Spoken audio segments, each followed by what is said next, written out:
ఇదే గాని మనం చూస్తూ వచ్చామంటే ఈ సభాపర్వంలో నారదుడు, ధర్మరాజు సంవాదం తర్వాత మనం చూస్తే రాజసూయ యాగానికి ధర్మరాజు మనకి రాజసూయ యాగము సభాపర్వంలో జరుగుతుంది కదా గురుగారు. అయితే దానికి ముందు ఒక అవును. విషయం ఇక్కడ జరాసంధుని వధించడం జరుగుతుంది. ఆ జరాసంధుని వధించడం అనేటటువంటిది పొలిటికల్ అసాసినేషన్ అంటే రాజకీయ హత్య అనాలా? లేకపోతే దాన్ని ప్రజాహిత రక్షణ అనాలా? అనేటటువంటి విషయాన్ని కూడా కొంచెం తెలియజేయండి గురుగారు మీరు. మనకు భారతంలో హ్మ్. దుష్ట శిక్షణ, హ్మ్. శిష్ట రక్షణ అనేది ఒక ఫిలాసఫీ అమ్మ. దుష్టుల్ని శిక్షించాలి, హ్మ్. శిష్టుల్ని రక్షించాలి. అంటే వాళ్ళ దృష్టిలో దుష్టులు శిష్టులు వేరు కావచ్చు, మన హ్మ్. దృష్టిలో దుష్టులు శిష్టులు వేరు కావచ్చు. మొత్తం అవును. మీద చెడ్డకు అన్యాయం జరగకూడదు, మంచికి అన్యాయం జరగకూడదు అనే ఫిలాసఫీ మన దేశంలో మొదటి నుంచి ఉంది. హ్మ్. మహాభారతం మనం ఇదివరకు అనుకున్నట్టుగా హ్మ్. రాచరిక వ్యవస్థకు సంబంధించినటువంటి కావ్యం, హ్మ్. ఇతిహాసం. రాచరిక వ్యవస్థ అంటే సింహాసనం ఎవరిది, కౌరవులదా హ్మ్. పాండవులదా అని ప్రధానమైన కథ భారతంలో. హ్మ్. ఈ రాచరిక వ్యవస్థలో శ్రీశ్రీ గారు చెప్పినట్టుగా హ్మ్. నరజాతి చరిత్ర సమస్తం పరస్పర ఆహరణ ఉద్యోగం అన్నాడు ఆయన. ఇంకొకటి శిశుపాలుడు సార్. శిశుపాలుడు మనకి సభాపర్వంలో కనిపిస్తాడు. మరిక్కడ శిశుపాలుడికి శ్రీకృష్ణుడు 100 తప్పుల వరకు అవకాశం ఇవ్వడం అనేది. శిశుపాలుడు శ్రీకృష్ణుడికి ఒక ఏమిటంటే రుక్మిణిని శ్రీకృష్ణుడు పెళ్లి చేసుకుంటాడు. హ్మ్. శిశుపాలుడికి ఆ కోపం ఉంది. హ్మ్. ఈ శిశుపాలుడు చేది దేశపు రాజు, హ్మ్. శ్రీకృష్ణునికి మేనత్త కొడుకు కూడా అవుతాడు. హ్మ్. జరాసంధుడు 2 భాగాలుగా పుడితే ఇతను 2 చేతులు ఇట్లయితే రకరకాల వికృతంగా పుడతాడు. ఇద్దరు వికృతంగా హ్మ్. పుట్టిన వాళ్ళే, హ్మ్. శిశుపాలుడు ఇద్దరు కూడా. ఆ హ్మ్. జరాసంధుడు తర్వాత శిశుపాలుడు ఇలా 4 చేతులు 4 కాళ్ళు లాగా పుడితే అప్పుడు శ్రీకృష్ణుడు చూడడానికి పోతాడు. హ్మ్. పోతే ఈ మేనల్లుని ఎత్తుకొని ఇస్తుంది అనమాట శ్రీకృష్ణుడి చేతికి. అంతకుముందు హ్మ్. ఏదో అట్లా ఏదో ఉంది వాళ్ళకి. ఏమిటంటే ఎవరు ఎత్తుకున్నప్పుడు శిశుపాలుడు మామూలు మనిషి అవుతాడో వాడే వీడికి హంతకుడు అవుతాడని ఒక ఇది ఉంది. హ్మ్. శిశుపాలుడిని ఎవరి చేతుల్లో పెట్టినప్పుడు అతను మామూలు మనిషి అవుతాడో అతని చేతులు ప్రాణం పోతుందని. అందుకోసం శిశుపాలుడు తల్లి వచ్చి వాళ్ళందరికీ బిడ్డను చేతికిస్తా ఉంటుంది. హ్మ్. ఎవరి చేతికి ఇచ్చిన వాడు అట్లాగే ఉంటాడు. హ్మ్. శ్రీకృష్ణుడు చేతికి ఇచ్చినప్పుడు మామూలు మనిషి అవుతాడు. అందువల్ల తేలిపోయింది శిశుపాలుని చంపేది ఎవరంటే శ్రీకృష్ణుడు అని. హ్మ్. అప్పుడు శిశుపాలుని తల్లి అడుగుతుంది, నాయన హ్మ్. వీడిని ఒక 100 తప్పులు క్షమించాలి అంటే 100 హ్మ్. తప్పులు క్షమిస్తానత్త, 100 నుంచి నేను ఓర్చుకొని చెప్తాడు. హ్మ్. ఇది దాని నేపథ్యం అమ్మా. హ్మ్. ఈ 100 తప్పులు చేసే రాజసూయ యాగం నాటికి వచ్చింది. హ్మ్. ఈ రాజసూయ యాగం భీష్ముడు సలహా ఇస్తాడు ధర్మరాజుకు, అయ్యా ఈ హ్మ్. రాజసూయ యాగం చేస్తున్నావు కదా, ఎవరైనా ఒక గొప్పవాడిని నువ్వు ముందుగా పూజించని చెప్తాడు. హ్మ్. అంటే ధర్మరాజు అట్టివాడు ఎవండు నాకు ఎరింగింపమంటాడు, ఎవరు ఆ మహానుభావుడు, నువ్వే నాకు చెప్పు తాత అంటాడు ధర్మరాజు. హ్మ్. అంటే అప్పుడు భీష్ముడు శ్రీకృష్ణుడేనయ్యా అని చెప్తాడు. భీష్ముడు ఏం చెప్తాడంటే చాలా వర్ణిస్తాడు హ్మ్. శ్రీకృష్ణుడిని గురించి. ఏం చెప్తాడంటే ఆయన అబ్జనాభుడుండ అర్ఘ్యమునకు ఇందు అర్హులు వరులు గలరే అంటాడు. హ్మ్. అబ్జనాభుడు అంటే శ్రీకృష్ణుడు. శ్రీకృష్ణుడు హ్మ్. ఉన్నాడు మన సభలో, ఆయన మించిన వాళ్ళు ఎవరు లేరు కాబట్టి నువ్వు శ్రీకృష్ణుని పూజించు అని చెప్తారు. హ్మ్. పూజించమంటే శిశుపాలుడు వ్యతిరేకిస్తాడు. హ్మ్. వ్యతిరేకించడానికి కారణం రుక్మిణిని పెళ్లి చేసుకోవటమే. హ్మ్. శిశుపాలుడు చాలా తీవ్రంగా ఒక రకంగా తిడతాడు. మన హ్మ్. రాజకీయాల్లో కూడా తిట్టుకుంటున్నారు వాళ్ళు, విమర్శ అవును. దాటి తిట్టుకుంటారు. వీడు ఏమంటాడంటే శిశుపాలుడు, ఇతనికి కావాలంటే మీరు డబ్బులు ఇవ్వండి, హ్మ్. మీ ఇంటికి పిలుచు, ఇంకేమైనా హ్మ్. ఆయనకు కావాల్సిన పనులుంటే చేసి అంతేగాని మహాత్ములైన భూపతులు ఉండే సభలో ఈ పనికిమాలిన వాళ్ళని మీరు పూజించితే ఎట్లాగా అని ప్రశ్నిస్తాడు. ఉమ్, ఈత ఈతని వృద్ధని ఎరింగి పూజించితే వసుదేవుడు ఉండంగా వసుమతీశ అంటాడు. వసుదేవుడు ఉమ్, అన్నాడు, ఆయన ఉండగా ఈ వాసుదేవుడు ఎంత అని అంటాడు. ఉమ్, ఋత్విజుండని విచారించి పూజించితే ద్వైపాయనుండ ధర్మయుక్తి. కృష్ణ ఉమ్, ద్వైపాయనుడు వ్యాస మహర్షి, ఆయన ముందు శ్రీకృష్ణుడు ఎంత అని అంటాడు.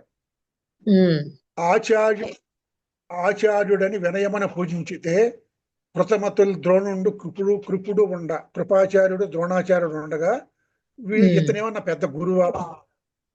ఉమ్, భూనాథుడని బుద్ధి పూజించితే యాదవులు రాజులే అవని మీద అంటాడు.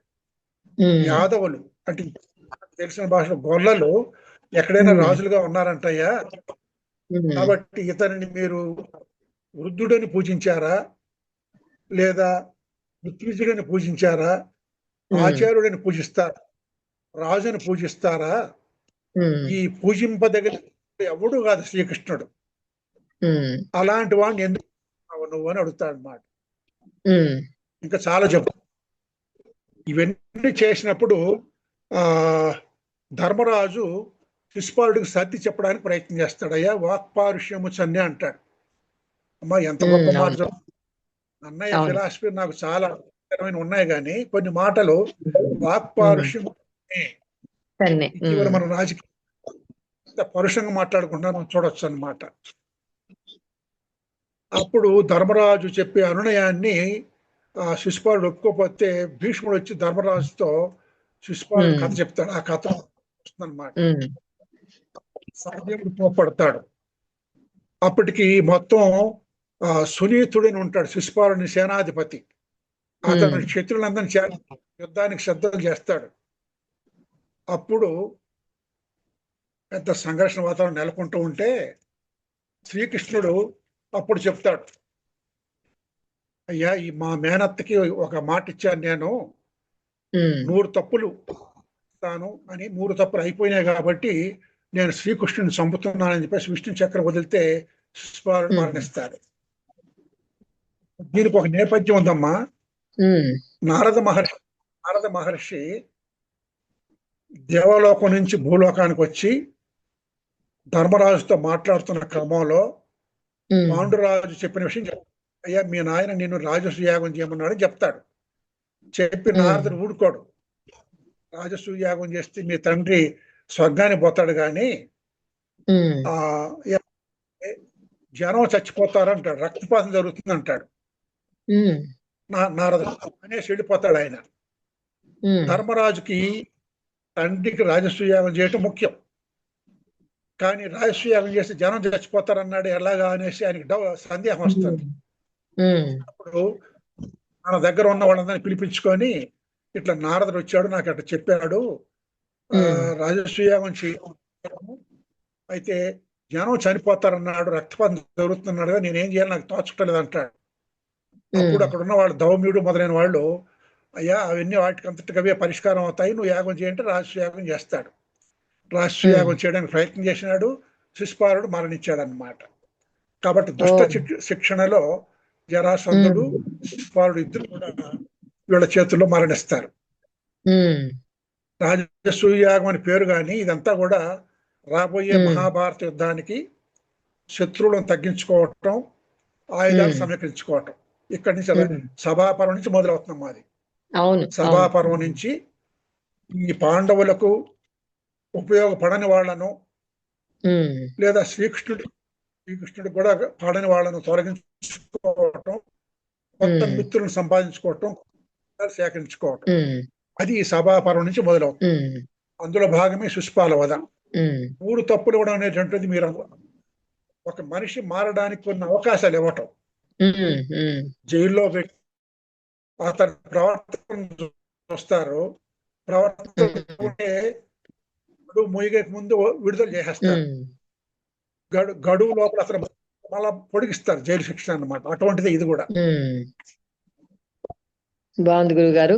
ఇప్పుడు ఇక్కడ మనం ఈ రాజసూయ యాగానికి సంబంధించి, ఆ యాగానికి ముందు జరాసంధుడి వధ, తర్వాత మనం శిశుపాల వధని చూసాం కదా. సరే, ఇప్పుడు ఈ యాగం అయిపోతుంది. రాజసూయ యాగం అయిపోతుంది. వచ్చిన వాళ్ళందరూ కూడా, బంధువులందరూ కూడా వెళ్ళిపోవడం జరుగుతుంది. అందులో కొంతమంది ఉంటారు. ఆ కొంతమందిలో దుర్యోధనుడు అక్కడ ఉంటాడు. ఎందుకంటే ఆ మహేసభని చూడాలి కాబట్టి చూసేసి వెళ్దాం అనే దాంట్లో ఆయన విడిది ఉంటాడు. ఆయన ఉన్న క్రమంలో ఈ దుర్యోధనుడు ఆ సభ మొత్తం కూడా తిరిగి చూసే క్రమంలో అక్కడ ఒక దగ్గర పడిపోతాడు ఆయన. మరి ఆ పడిపోయినప్పుడు ద్రౌపది నవ్వడం అనేటటువంటి ఘటనను మనం ఈ రోజుల్లో గన చూస్తే అది సైకలాజికల్ టార్చర్ అంటారా, లేకపోతే అది ప్రొవకేషన్ అంటారు చూడండి, రెచ్చగొట్టడం. అంటే ఒక మనిషి పడిపోతే అయ్యో అనకుండా ఆమె నవ్వింది అనడంలో ఆయన రెచ్చగొట్టినట్ట, అది ఎలా మనం చూడొచ్చు అంటారు ఆ సంఘటనని? ఓకే. మొగుడు కొట్టినందుకు కాదు, తోడికోడలు నవ్వినందుకు అని ఒక సామెత ఉందమ్మా మనకి. అవును. ఆ? ఉమ్. ఇది పాపం ద్రౌపదిని చాలా భ్రష్టు పట్టించినాయి మన సినిమాలు, మన నాటకాలు. కానీ నన్నయ్య భ్రష్టు పట్టించలేదమ్మా. అవును, అవును. ఎలాగో నేను చెప్తాను. ఉమ్. మయసభ, మయుడు నిర్మించిన సభ మయసభ. ఉమ్. ఇది నన్నయ్య నా వ్యాసుడు వర్ణించాడు, నన్నయ్య వర్ణించాడు, కానీ ఇంత టెక్నాలజీ ఆ రోజుల్లో ఉండిందా అని మనం పరిశోధించాల్సిందే. లేదని ఉమ్. చెప్పలేమో. ఈ అవును. మయసభలోకి ఉమ్. దుర్యోధనుడికి కేవలం ద్రౌపది నవ్వింది అనే కోపం కాదమ్మా. ఉమ్. చిన్న పాయింటే. ఆయన కూడా పాపం ఎక్కడ దుర్యోధనుడు కూడా నన్ను చూసి నవ్విందని చెప్పలే ఎక్కడ ఆయన. ఉమ్. అతనికి ఏమిటంటే అతను అసూయాపరుడు దుర్యోధనుడు. ఉమ్. అన్ని మంచి గుణాలు కానీ ఒక చెడ్డ గుణం చచ్చిపోతాడు నాయకుడు. వాడు దుర్యోధనుడు అసూయాపరుడు. ఉమ్. ధర్మరాజు వైభవం చూశాడు అక్కడ ఆయన. ఉమ్. రాజులంతా ఆయన స్వాధీనం అయిపోయారు. ఉమ్. తర్వాత ధన కనక వస్తువాహనాలు పుష్కలంగా ఎత్తుకొచ్చిచ్చారు. అంటే అర్థబలము అంగబలము నాకన్నా మించి ఉన్నది ఈ ధర్మరాజుకు అని అసూయపడ్డాడు దుర్యోధనుడు. ఈ అసూయ కారణం. సరే, ఆ మైసభలో పోయాడు. అక్కడ వివృతంబైన ద్వారదేశంబు సంవృతంబుగా వగచి చొరనొల్లక. అంటే తెరుచుకున్న ద్వారం అది మూసి ఉంది అనుకొని అటు పోకుండా మూసి ఉన్న ద్వారం తెరిచి అటు పోతాడు. అంటే ఆ మయుడు చాలా ఆయన శిల్ప నైపుణ్యం మనకు వ్యక్తం అవుతుంది అక్కడ మయునిది. అలాగే నీళ్లు ఉన్న స్థలములోకి అది మామూలు ఒక చదరమైన స్థలం అని చెప్పేసి అడుగు పెట్టి దాంట్లో పడతాడు, తడిసిపోతాడు. దానికి ముందు నీళ్లు లేని చోట నీళ్లు ఉన్నాయనుకొని పంచె కట్టుకొని పోతాడు. నీళ్లున్న చోట నీళ్లు లేవు పడిపోతాడు. అప్పుడు ద్రౌపది నవ్వింది. ఇది జరిగిందమ్మా. జరిగితే సినిమాలన్నీ కూడా పంచాలి పంచభద్రుక అనే సంభాషణ పెట్టి కేవలం ద్రౌపది నవ్వడం వల్ల దుర్యోధనుడు ఇదంతా యుద్ధానికి సిద్ధపడ్డని చెప్తారు. తప్పది. ద్రౌపది నవ్విన మాట వాస్తవమే, కానీ అది దానికన్నా మించి వాడు ధర్మరాజుకు అంగబలము అర్థబలము నాకన్నా ఎక్కువైపోయింది అని అసూయ చేత అతను యుద్ధానికి సిద్ధం అవుతాడు. అప్పుడు ఆ మైసభ నుంచి తిరిగి వెళ్ళిపోతాడు. ఇంట్లో మౌనంగా కూర్చొని ఉంటాడు. శకుని పోయి అడుగుతాడు, ఎందుకయ్యా నేను ఇంత మౌనంగా ఉంటున్నావు, నీళ్లు తాగటం లేదు, తినటం లేదు, నాకు చెప్పవంటే చెప్తాడు. చెబితే అప్పుడు శకుని దుర్యోధన తోడుకొని ధృతరాష్ట్రుడి దగ్గర పోతాడు. ధృతరాష్ట్రుడి దగ్గర పోయి చెప్తాడు, నాయన ధర్మరాజు దగ్గర నాకన్నా ఎక్కువ సంపద ఉంది, నాకన్నా ఎక్కువ మంది రాజులు అతని దగ్గర ఉన్నారు, ఇది నేను సహించను, ఈ పాండవులకు ఆస్తి లేకుండా చేయాలంటాడు. చేయాలంటే అప్పుడు శకుని సలహా ఇస్తాడు, వాళ్ళని మనం జూదాన్ని పిలుద్దాము, ధర్మరాజుకి ఈ జూద క్రీడ అంటే చాలా ఇష్టము, కానీ జూదంలో రహస్యం తెలియవు ధర్మరాజు. జూదం అంటే ఇష్టమే ధర్మరాజుకి, కానీ జూద రహస్యం నా దగ్గర మాయా జూదం ఉంది, మాయా జ్యోతం అంటాడు అనమాట. నేను ఓడిస్తాను, ఆయన ఆస్తి అంతా నేను తీసి మీకు ఇచ్చేస్తాను అంటాడు. అలాగా విదురుణ్ణి పొమ్మంటాడు ఎక్కడికి, ధర్మరాజు పిలుచుకొని రావడానికి. వద్దయ్యా, భూతం ఆడితే వీళ్ళంతా శత్రువులు అయిపోతారు, రాజ్యం నాశనం అయిపోతుందని చెప్తాడు విదురుడు. అయినా కానీ దుర్యోధనుడు వినడు. దుర్యోధనుడికి చెప్పదగినంత దూరం చెప్పాడు ఎవరు, ధృతరాష్ట్రుడు. చెప్పకపోతే ఆయన కొడుకు మాట విన తప్పదన్నమాట. విన్నాడు, ధర్మరాజును పిలిపించాడు. ధర్మరాజు కూడా జోదం అంటే ఇష్టమే కానీ అయిన వాళ్ళతో జోదం ఏమిటి అనుకుంటాడు. ధర్మరాజు కూడా ఏ పరిణామాలు దారి తీస్తుందో అని అనుమానిస్తాడు. శకుని ఉన్న ఈ మామూలు జోదం కాదు, ఇది మాయా జోదం అవుతుందని తెలుసు ధర్మరాజుకి. అయినప్పటికీ వచ్చాడు. వస్తే కూర్చున్నారు, అన్ని ఒడ్డాడు, అన్ని ఓడిపోయాడు. తాను ఓడాడు, తన తమ్ముళ్ళని ఓడాడు. అయిపోయిందన్న ఆఖరికి ఇంకేమి లేదు నా దగ్గర అంటే, నీ భార్య ఉంది కదా అంటాడు శకునే ద్రౌపదిని పెట్టి ఆలోచన రేకెత్తించింది శకుని అన్నమాట. ఆమెను కూడా పెడతాడు. అయిపోయినప్పుడు ఇంకేమి లేదు నా దగ్గర అంటే, సరే అప్పుడు ద్రౌపది ఉంది కదా, పోయి లాక్కొని రండి అంటాడు. ఎవరు, ద్రౌపదిని పిలుచుకొని రాను విదురుడు నేను పోనంటాడు. ప్రాతికామని పిలిపిస్తారు. అతను పోయి తోడుకొని వస్తానంటే ఆమె అడుగుతుంది, నేను ధర్మరాజు తానోడి నన్నోడేనా, నన్నోడి తానోడేనా, హిస్టారికల్ క్వశ్చన్ చేసింది. ముందు నన్ను ఓడిపోయి ఆ తర్వాత ఆయన ఓడాడా, ముందు ఆయన ఓడిపోయి నేను తర్వాత నన్ను ఓడాడా చెప్పను, కనుక్కొని రాబా ఉంటుంది ఆమె. ఆడిపోయి తిరిగి అమ్మా నువ్వు ఓడిపోయినావు, నిన్ను తీసుకురమ్మన్నారు అంటే, నేను ఏకవస్త్రం అంటే అయినా కానీ రావాల్సింది పట్టుకొని పోతాడు అనమాట. పట్టుకొని పోతే ఆమె పోతా అడుగుతున్న వాళ్ళు ఎవరేం సమాధానం చెప్పరు. అప్పుడు దుశ్శాసనుడు వచ్చి ఆమెను అవమానిస్తాడు, వస్త్రాభరణం చేస్తాడనమాట. ఇప్పుడు మన ప్రశ్న ఏమిటంటే మహేసభలో దుర్యోధనుడు పడటము, ద్రౌపది నవ్వడం అనే సంఘటన సైకలాజికల్ టార్చరా లేక ప్రొవకేషనా అని అడిగారు కదమ్మా. ఇది ఈ రెండు కాదు. అతను దుర్యోధనుడు భ్రమపడ్డాడు, దాన్ని చూసి నవ్విందనమాట. అదృచ్ఛికంగా వచ్చిన నవ్వే తప్ప దుర్యోధనుడు చూసి నవ్వాలని ఆమె నవ్వల. దుర్యోధనుడు ఆమె పట్టించుకోలేదు. కేవలం ధర్మరాజు దగ్గర అర్థబలం అంగబలం నాకన్నా ఎక్కువ ఉందని అసూయ తప్ప ద్రౌపది నవ్విందని కూడా ఆయన ఎప్పుడు బాధపడలేదు. కానీ మన సినిమాలు మన నాటకాలు ఎట్లా చేసినాయి అన్నమాట. అక్కడ నన్నయ్య ద్రౌపదిని చెడ్డగా చిత్రించలేదమ్మా. మంచిగా చెప్పారు గురుగారు. ఇప్పుడు ఇక్కడ మీరు ఇంతసేపు జూదం గురించి కూడా ఇక్కడ ప్రస్తావించారు, శకుని పాచికలు జూదం విషయం కూడా. అయితే ఇక్కడ ఒక మాట ఉంది గురుగారు, రాజులు యుద్ధానికి గాని జూదానికి గాని పిలిస్తే వెళ్ళకుండా ఉండకూడదు అనేటటువంటి ఒక మాట ఉంది కదా గురుగారు. ఇప్పుడు ధర్మరాజు జూదానికి వెళ్ళడం వెనుకున్నటువంటి, అంటే ధర్మరాజు జూదానికి వెళ్ళాడు అంటే ఇక్కడ ఒక విషయం ఏంటంటే, పిలిస్తే వెళ్ళాలనేటటువంటి నిబంధన చట్టబద్ధమైందంటారా?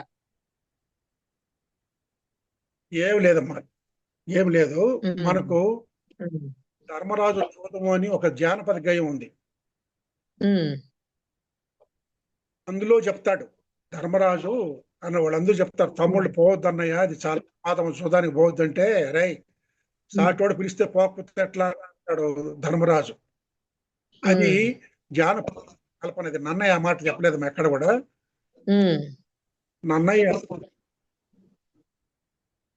ఇందాక నేను చెప్పిన దానికి కొనసాగింపే, దుర్యోధనుడు ధర్మరాజును జూదంలో ఆయన సంపదను హరించాలి అనేది తప్పితే ఇంక వేరే ఉద్దేశం ఉండేది ఆయనకి. పాండవుల లక్ష్మి ఏ విధమున మనకు అపహరింపదగు అంటాడు దుర్యోధనుడు.